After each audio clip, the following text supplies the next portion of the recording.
Madame, monsieur, bonjour. Merci de nous rejoindre, bien sûr, pour ce troisième numéro de la semaine de votre magazine La Parole est à vous. Les militaires ont pris le pouvoir au Burkina Faso lundi 24 janvier dernier, au lendemain d'une série de mutineries dans plusieurs camps militaires. Ces militaires réunis donc au sein du mouvement patriotique pour la sauvegarde et la restauration MPSR ont mis fin au pouvoir du président Roch-Marc Christian Kaboré. Que pensez-vous de ce coup d'État dans ce pays qu'on croyait désormais à l'abri du besoin?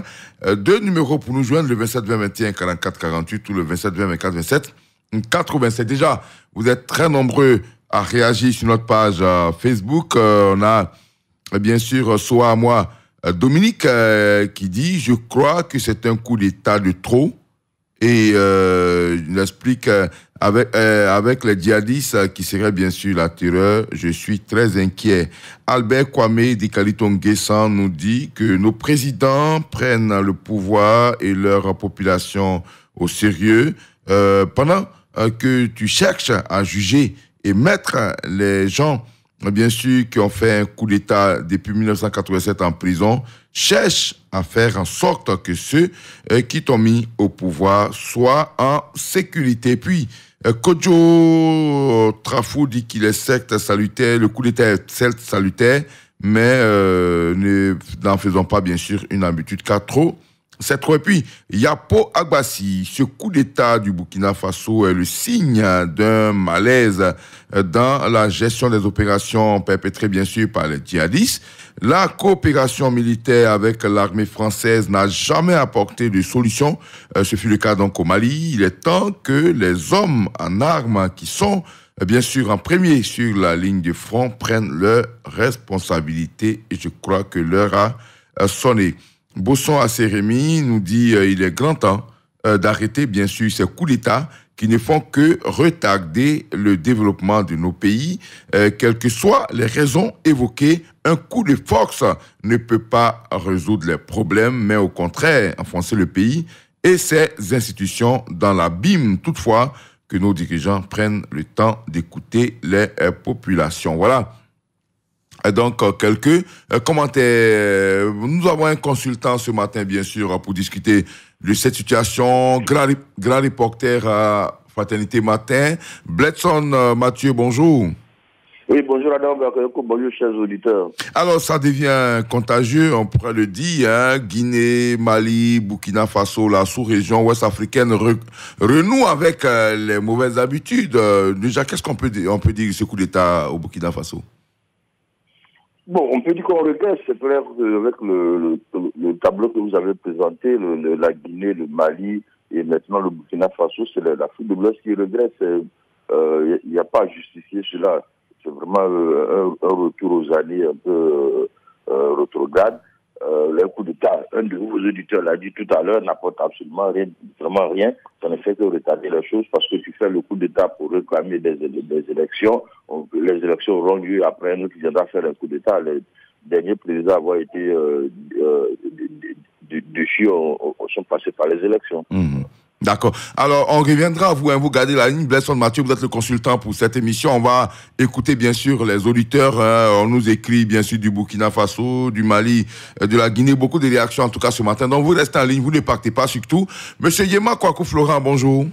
Bonjour, mon très chef général Adama Bakayoko. Vous êtes à Sono Paningokro, CV Mbayakro. On vous écoute.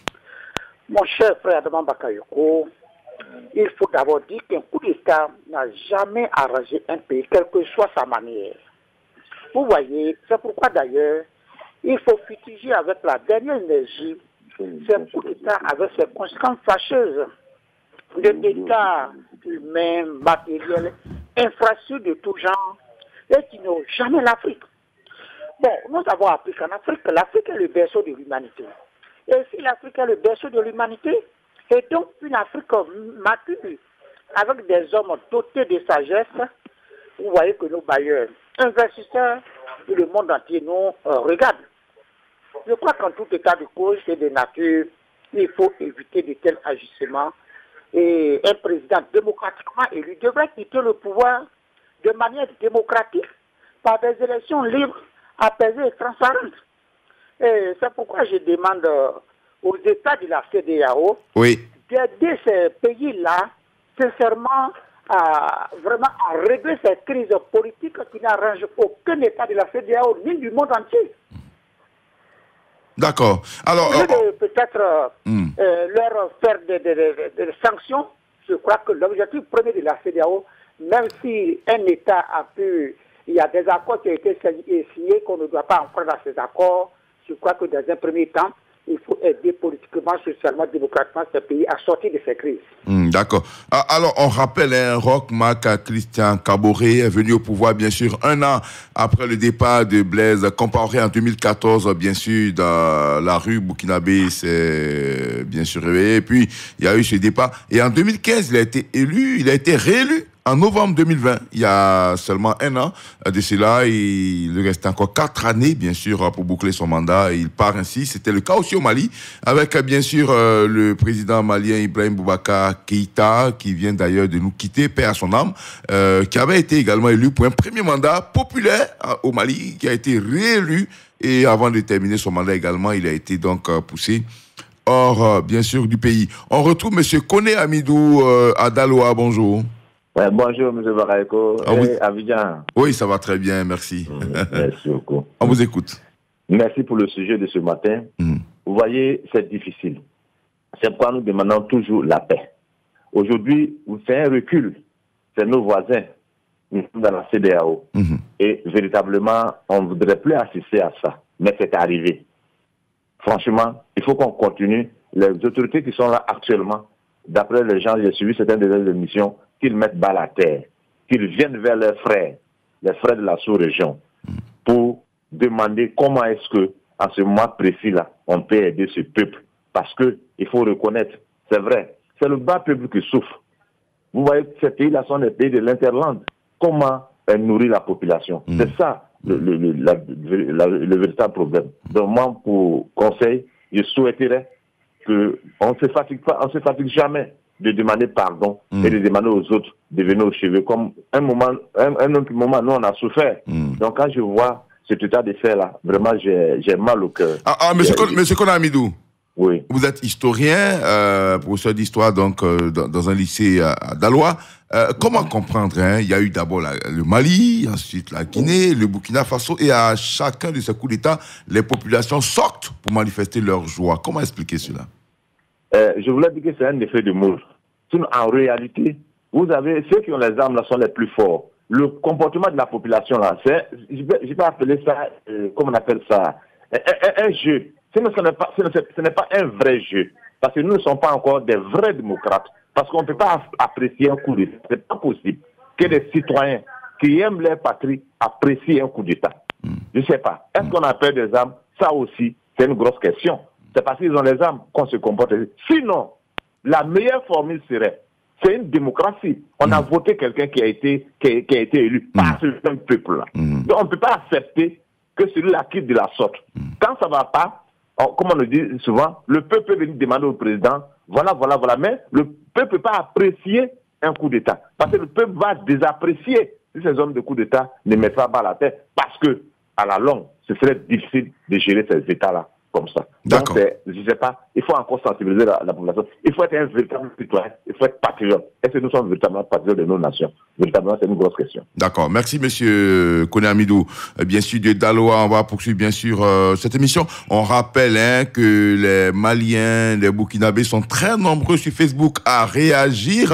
Ils ont laissé des contacts, bien sûr, difficiles de les joindre, c'est normal. Ils ne sont pas, bien sûr, sur le territoire. Mais en tout cas, pour les quelques ressortissants de la sous-région que nous avons, salue bien sûr le coup d'État au Burkina Faso. Bien sûr, il y a eu à l'instant, on a par exemple Issouf Sawadogo qui est à Bobo Dioulasso, qui estime que c'est une bonne chose. Les Burkinabés avaient besoin d'hommes capables de repousser bien sûr les djihadistes, nous dit-il. Et puis Aruna Dao, qui lui est à Bamako, au Mali, il nous dit que ce coup d'État, on a Aruna Dao, bien sûr, qui nous appelle d'ailleurs de Bamako. Bonjour Aruna Dao. Oui, bonjour. Alors, vous êtes à Bamako, c'est bien ça? Bien sûr. Alors, et vous dites que le coup d'État au Burkina est salutaire, pourquoi? Oui. Allô? Oui, allô? Oui, vous nous dites que le coup d'État au Burkina est salutaire. Comment on peut dire qu'un coup d'État est salutaire? Bon, moi, j'ai dit que le coup d'État au Burkina est salutaire parce que de nos jours, on remarque que les présidents actuels ne sont pas là pour le bien de leur peuple, mais pour celui de la France. D'accord. Vous estimez que les présidents africains jouent le jeu de la France, c'est bien ça? C'est votre raison? Oui. D'accord. OK. Merci beaucoup, M. Haruna Dao, apparemment un peu bavard, mais on peut bien sûr revenir sur son message sur notre page Facebook qui nous dit que c'est un coup d'État salutaire. Les dirigeants d'aujourd'hui ne sont pas là pour nos intérêts, mais plutôt pour l'intérêt de la France. Voilà ce qu'il nous dit sur notre page Facebook. Mais pendant cela, on a M. Yacouba Ouattara qui est à Tafiré. Bonjour. Bonjour, M. Yacouba Ouattara. Bonjour, monsieur Adam Bakayoko. D'accord, voilà, on a écouté quelques commentaires, quelques réactions. Haruna Dao, qui nous appelle de Bamako à l'instant, nous dit que c'est salutaire parce que les présidents africains jouent le jeu de la France. Qu'est-ce que vous en pensez? Bon, vraiment, moi, je ne sais pas. Bon, les gens, ils croient que en prenant peut-être, en faisant un coup d'État, ils vont mettre un coup d'épée puis trouver une solution contre des djihadistes. Bon, la population, pour eux, ils croient que c'est ça. Parce qu'ils sont attaqués partout, on tue les gens. Bon. Pour eux, le monsieur qui va venir va trouver une solution. C'est pas ça. Il devait s'asseoir pour les opposants, là, avec le président qui est là, qui a été élu démocratiquement. Qu'est-ce qu'on doit faire? Maintenant, ils vont trouver une solution. Mais un coup d'État, ce serait les mettre en retard, le pays en retard. C'est pas bien. Oh, vraiment, c'est dur, c'est écœurant. Ça met le pays en retard. D'accord. Moi, il faut faire maintenant quoi. Celui qui va venir là, peut-être dans un an, si tu prends une solution, ils vont dire bon, on va changer. Ou bien les militaires, eux, ils vont faire comme le Mali, ils vont trouver celui qui est là, il ne peut pas. Donc, ils vont faire une autre transition, un deuxième coup d'État. C'est pas bien être les mains en retard. D'accord. Ma participation. D'accord. Merci beaucoup, M. Yacouba Ouattara de Tafiré. Okay. Merci. Merci beaucoup. Ok, passez notre bonjour au chef de canton du Tafiré, M. Koné, un fidèle auditeur, bien sûr, de Radio Côte d'Ivoire, toujours câblé sur la chaîne de la radio nationale. M. Bosson a Sérémy sur Facebook, il dit qu'il est grand temps d'arrêter ces coups d'État qui ne font que retarder le développement de nos pays, quelles que soient les raisons évoquées. Un coup de force ne peut bien sûr, ne peut pas résoudre les problèmes, mais au contraire enfoncer les pays et les institutions dans l'abîme, nous dit-il. Et puis, M.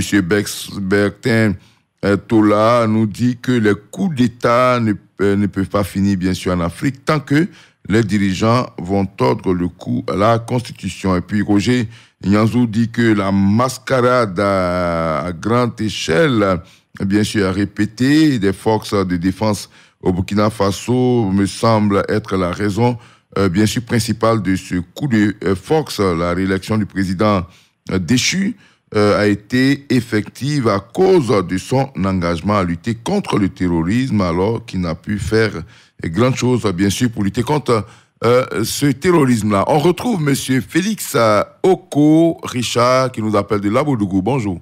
Bonjour, Adama Bakayoko. Allez-y. Bonjour, merci, allez-y. Après vous, on va prendre le consultant pour essayer d'expliquer un peu ce qui se passe. Merci pour l'honneur. Je pense que les coups d'État en répétition dans l'Afrique de l'Ouest vraiment constituent un épineux problème. Récemment, il y a une grosse sanction qui a été prise par la CEDEAO contre le Mali. Bien sûr. On ne fait même pas encore 2 semaines. Voici un autre coup qui est venu. Qu'est-ce que la CEDEAO va faire? Parce que nos voisins immédiats restent le Mali et le Burkina. Maintenant, est-ce qu'on va récidiver à ces mêmes sanctions? Donc, moi, je pense que les présidents ont tout dit. Il va falloir asseoir la CEDEAO et puis analyser certaines choses et ne pas encourager les coups d'État parce que c'est un gros problème qui mine l'Afrique au niveau du développement. C'est un gros retard qui se passe. Vraiment, je suis désolé. Vraiment pour le peuple burkinabé qui est notre frère immédiat. J'aime le dire, c'est nos jumeaux. Vraiment, quand ça se passe mal au Burkina, c'est la Côte d'Ivoire aussi qui en pleure. Chez nous, on dit, quand on tape l'œil et puis l'œil est en train de pleurer, le nez aussi pleure. Bien sûr. Le nez pleure parce qu'il va avoir des morts qui vont quitter. Vraiment, je suis désolé. Vraiment, courage à ces peuples-là. Et que vraiment, Dieu nous garde. D'accord. Pas bien. Merci beaucoup. En tout cas, le Burkina et la Côte d'Ivoire ont de très bons rapports, vous le savez, hein, deux pays liés par l'histoire et la géographie. D'ailleurs, les Burkinabés aiment bien cette phrase-là, entre la Côte d'Ivoire et le Burkina, c'est chambre-salon, dit-on, voilà, qui est le salon, qui est la chambre, ça reste à savoir, mais en tout cas, deux peuples qui s'aiment très bien et qui ont une histoire commune, vu le nombre de Burkinabés d'ailleurs qui vivent en Côte d'Ivoire. Alors, est-ce qu'on peut peut-être prendre un dernier auditeur, sinon on va retrouver Bledson Mathieu. Mais en attendant, on prend rapidement ce commentaire de Boubacar Koné qui nous appelle de tous les pleux. Il dit que les coups d'État ne font que retarder les pays qui en sont victimes. Personnellement, je vois dans ce coup d'État du Burkina Faso le prolongement du vent de résistance aux sanctions, bien sûr, de la CEDEAO au Mali et du sentiment anti-français, l'échec de la France et de la CEDEAO à mettre fin, bien sûr, au terrorisme est à l'origine de tous ces coups d'État. Monsieur Bakayoko Abdoulaye, bonjour. Bonjour, grand frère Bakayoko d'abord. Vous êtes à Kanzra, on termine complètement avec vous avant de retrouver Bledson Mathieu, allez-y. Exactement, je suis à Kanzra. Tout d'abord, je vous salue beaucoup, je salue la radio Côte d'Ivoire. D'accord. Tous les présidents africains, vraiment, je les salue. Tout le défaut aujourd'hui, c'est nous les Africains même. Puisqu'il n'y a pas intérêt d'entente entre les Africains même aujourd'hui. Sinon, si tous les dirigeants africains s'ils sont d'accord, il y a certains trucs qui ne peuvent jamais passer en Afrique. Puisqu'aujourd'hui, il y a un qui peut prendre une décision et on peut le travailler aussi. C'est ce qui amène les gens des trucs comme ça. Il faut que les présidents africains même, ils n'ont qu'à être d'accord. Tous les présidents africains, CEDEAO, ils n'ont qu'à être d'accord. Ils n'ont qu'à parler un mot. Ils n'ont qu'à s'attendre, qu'il y ait un terrain d'attente. Comme ça, il n'y a pas un ennemi qui peut rentrer entre eux. Tant que si vous n'êtes pas d'accord là, c'est obligé les ennemis rentrent. Puisqu'il y a un qui va arranger. Et il y a certains autres qui pensent que lui qui arrange, c'est lui qui est le gâteur. Bon, c'est ce qui envoie des trucs comme ça. Sinon, ce n'est pas bon. Ça met un pays en retard. Ok. Donc, on voit un pays comme Mali, un pays comme Burkina. Donc, vraiment, ça les met en retard. D'accord. Parce qu'ils sont en retard. Nous aussi, ça pèse qui nous aussi, puisque c'est les pays voisins. Il y a une bonne collaboration entre nous et Mali, entre nous et Burkina, entre nous et Bénin. Bon, s'il y a ce genre de trucs comme ça dans les pays, nous, ça nous fait peur. Si on dit à Diadis au Burkina, la Côte va craindre. Quand on dit à Diadis au Mali, la Côte va peur. Puisque c'est des pays voisins. Pourquoi pas faire rentrer chez nous? Mais il faut qu'on n'a qu'à s'attendre. D'accord. Bien. Voilà. Merci beaucoup, monsieur Bakayoko Abdoulaye de Kanzra. Alors, monsieur Bledson Mathieu, on vous retrouve? Oui. Alors, monsieur Bledson Mathieu, on comprend dans ce qui ressort, la France a échoué à combattre les djihadistes, les militaires prennent le pouvoir finalement pour lutter contre le djihadisme. Vous qui connaissez très bien ces zones-là, vous avez fait le Burkina Faso, le nord du Burkina, le nord du Mali, vous êtes allé dans les zones où il y a les terroristes.